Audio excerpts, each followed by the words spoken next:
Good morning. तरी ते सकाळचे 6:05 झालेले आहेत आणि आमची पूर्ण तयारी झालेली आहे गावाकडे जाण्याची. तर पिंकू निवांत बसलेली आहे. मी आत्ता मेहंदी काढलेली आहे सगळ्या आवरून झाल्यानंतर, आणि ही रात्री काढली होती बहिणीने. आणि आम्ही इथं बघा निघालेलो आहे आणि सूर्योदय किती छान होत होता. हे ना तिथून सिटीमधून अजिबात अनुभवता येत नाही आहे, कारण गॅलरीतून पण सूर्य एवढा असा कोवळा छान दिसतच नाही आहे.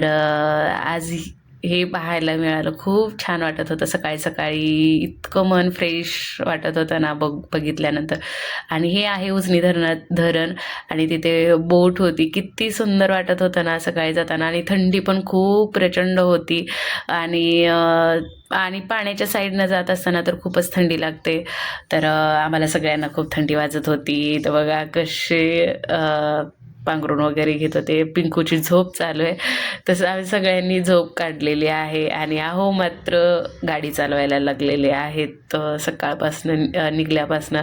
आणि आत्ता आम्ही सोलापूरमध्ये पोहोचलेलो आहे. सकाळचे 9-10 वाजले होते आम्हाला सोलापूरमध्ये जायला.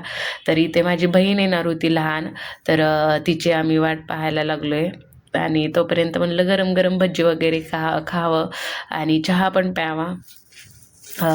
जरासं मन फ्रेश होईल चहा पिल्यानंतर. आणि काही तर भज्जी गटागट चालली आहे पिंकीची खायला. आणि मग इकडे बहीण आलेली आहे माझी, आणि लहान भाऊजी म्हणजे तिचे मिस्टर पण आलेले आहेत. ही माझ्यापेक्षा लहान आहे बहीण, आणि तिच्यापेक्षा लहान पिंकू आहे. आणि ते बघा खाऊ दिलेलं आहे भाऊजींनी घेऊन. आणि मग हे घेऊन आम्ही निघालेलो आहे तुळजापूरला. इथं सगळ्यांनी बसून घेतलेलं आहे. आणि फायनली आम्ही तुळजापूरमध्ये पोहोचलेलो आहे. तर इथं घ्यायचं आहे मम्मीला. मम्मी पण येणार आहे. आणि ती आली गावाकडून तुळजापूरमध्ये, तर तिला पण इथून घेऊन आम्ही जाणार आहे. आणि आम्ही जाणार आहे माझ्या मावस भावाच्या लग्नाला चाललो आहे. तर आजच हळदी आहेत संध्याकाळी. तर आम्हाला तुळजापूरमध्ये 1 ते 1:30 वाजले होते. इथून चाललेलो आहे लातूर मुरुडला. तिथंच लग्न आहे. आणि चलो बाय.